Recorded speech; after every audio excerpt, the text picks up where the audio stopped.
There is a very specific kind of arrogance that breeds at 30,000 feet, a false sense of invincibility cultivated by those who confuse a uniform with absolute authority.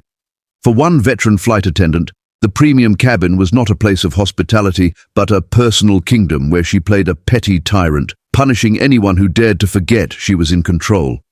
She believed her senior status made her untouchable, immune to the complaints of travelers she secretly despised.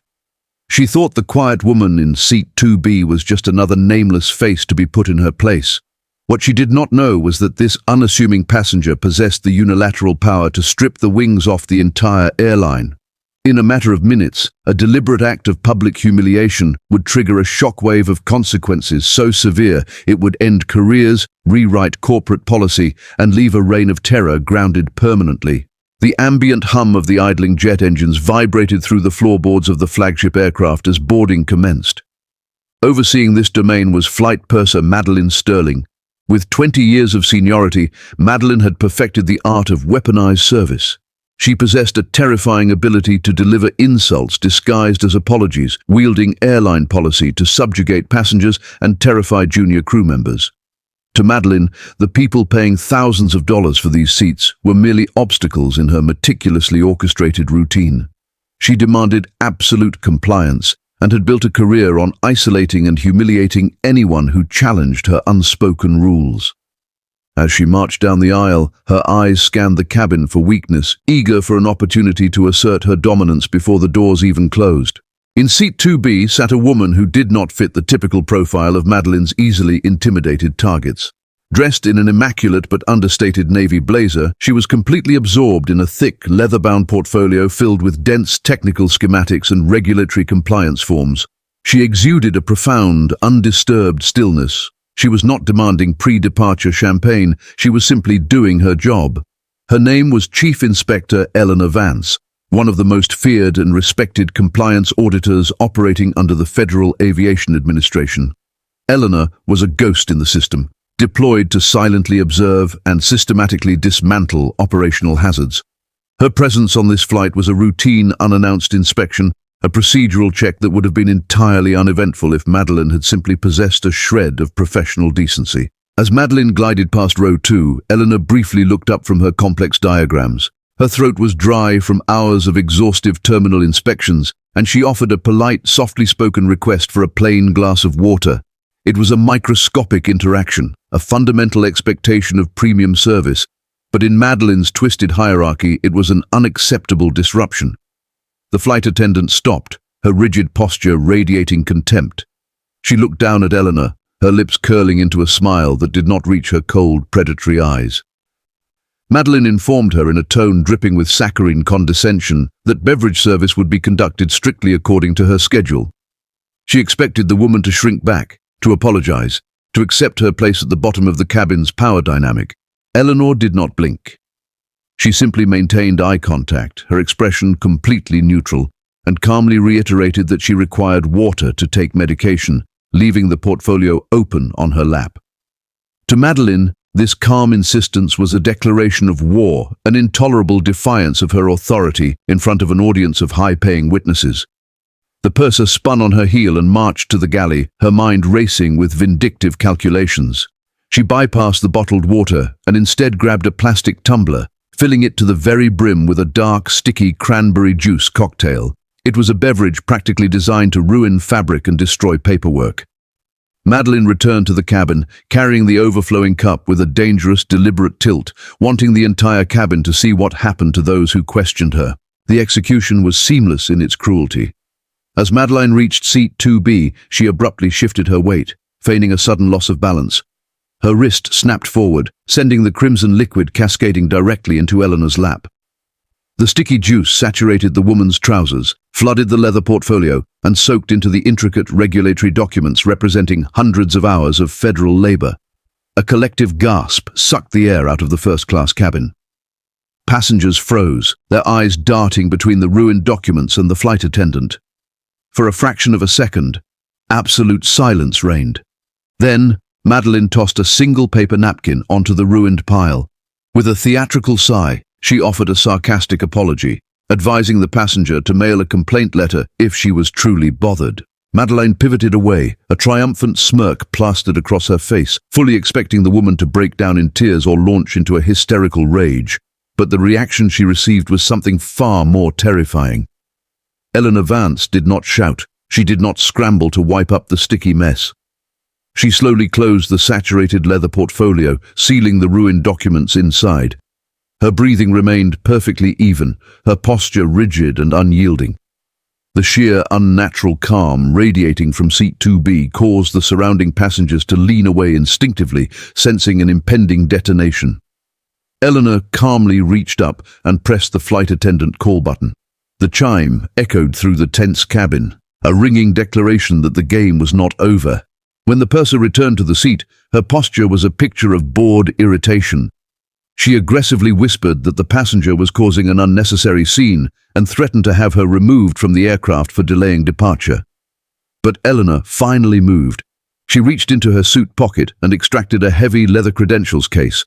With a swift motion, she flipped it open, exposing a gleaming federal shield that caught the harsh glare of the reading light.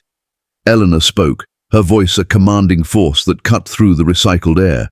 She stated her name and her title as a senior compliance director for the Federal Aviation Administration. The atmosphere in the cabin instantly shattered as the color violently drained from Madeleine's face. Eleanor methodically explained that the attendant had just willfully destroyed federal property. Looking directly at the paralyzed purser, the inspector issued a chilling directive. She ordered Madeleine to immediately summon the captain because the aircraft was no longer cleared for takeoff. The flight deck door unlatched with a heavy mechanical click, and the captain emerged into the cabin. He was a veteran aviator, his face lined with the stress of a tight schedule, visibly irritated by the unexpected delay. He marched down the aisle prepared to eject an unruly passenger, but his authoritative stride faltered the moment he saw the ruined federal documents and the gleaming badge resting on Eleanor's tray table. Madeleine scrambled to control the narrative, her voice pitching into a desperate, frantic register. She stammered that it was a simple turbulence-induced accident, a clumsy mistake, painting Eleanor as a demanding, hysterical traveler trying to exploit a minor spill. But the captain did not look at his purser. His eyes remained locked on the icy, unblinking gaze of the chief inspector. Eleanor did not raise her voice to argue. She simply stated that the purser had intentionally sabotaged a federal audit and compromised the operational integrity of the flight. The suffocating tension was suddenly pierced by a trembling voice from the back of the galley. A junior flight attendant named Sarah, who had spent the last 6 months enduring Madeleine's relentless psychological torment, stepped forward. Her hands gripped the edge of a beverage cart so tightly her knuckles were white, but she refused to look away. Sarah looked directly at the captain and stated with absolute clarity that there was no turbulence. She testified that she watched Madeleine deliberately bypass the water, select the darkest juice available, and intentionally throw it onto the passenger. The confession hung in the air, severing the last thread of Madeleine's defense. The veteran purser whirled around, her face twisting into a mask of pure venom as she prepared to verbally decimate the junior crew member, but the captain instantly raised a hand, silencing the tyrant with a single, sharp command. The illusion of Madeleine's absolute power evaporated into the pressurized cabin air. Eleanor retrieved a pristine regulatory form from an inner pocket of her ruined blazer, uncapped a silver pen, and began to write. Without looking up, she informed the captain that under her federal authority, this specific aircraft was officially removed from the dispatch rotation. The multi-million-dollar flagship, fully fueled and loaded with hundreds of passengers, was dead in the water. An agonizing groan rippled through the economy cabin as the pilot made the announcement, but in first class, no one moved. They were entirely captivated by the brutal surgical dismantling of a bully. The captain ordered Madeleine to surrender her crew credentials immediately. With trembling fingers, the woman who had ruled the aisles like a dictator unclipped her badge and handed it over. It was a physical uncrowning. She was instructed to gather her personal belongings and wait by the forward exit, no longer a purser, but a massive liability. The heavy aircraft slowly taxied back to the terminal, the journey feeling like a funeral procession for a dead career.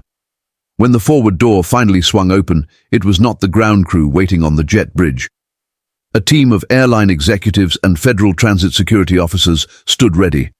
Madeline was escorted off the plane in complete silence. She walked the walk of shame past the very passengers she had viewed with such deep contempt. There were no stifled laughs now, only the cold, piercing judgment of a captive audience watching a tyrant fall. She clutched her rolling suitcase, her pristine uniform suddenly looking like a cheap costume. The heavy metal door sealed shut behind her, locking her out of the sky forever. In the cabin, Eleanor calmly wiped her hands, gathered her damaged portfolio, and prepared to conduct the most comprehensive crew evaluation the corporation had ever seen. The fallout from that single glass of spilled juice was catastrophic for the airline's management, but deeply necessary for its soul.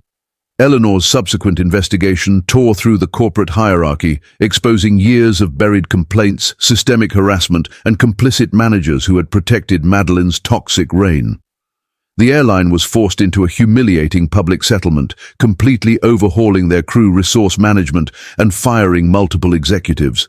Madeline lost everything she had built over 2 decades. Stripped of her flight status and blacklisted across the entire aviation industry, she found herself unemployable, her reputation reduced to a cautionary tale taught in basic training. Meanwhile, Sarah, the junior attendant who found her voice in the face of fear, was fast-tracked into a leadership role. She became a celebrated instructor, teaching new recruits that true authority in the sky is born from empathy and vigilance, never from cruelty. It is a harsh but undeniable truth that the universe has a way of violently correcting those who abuse their power.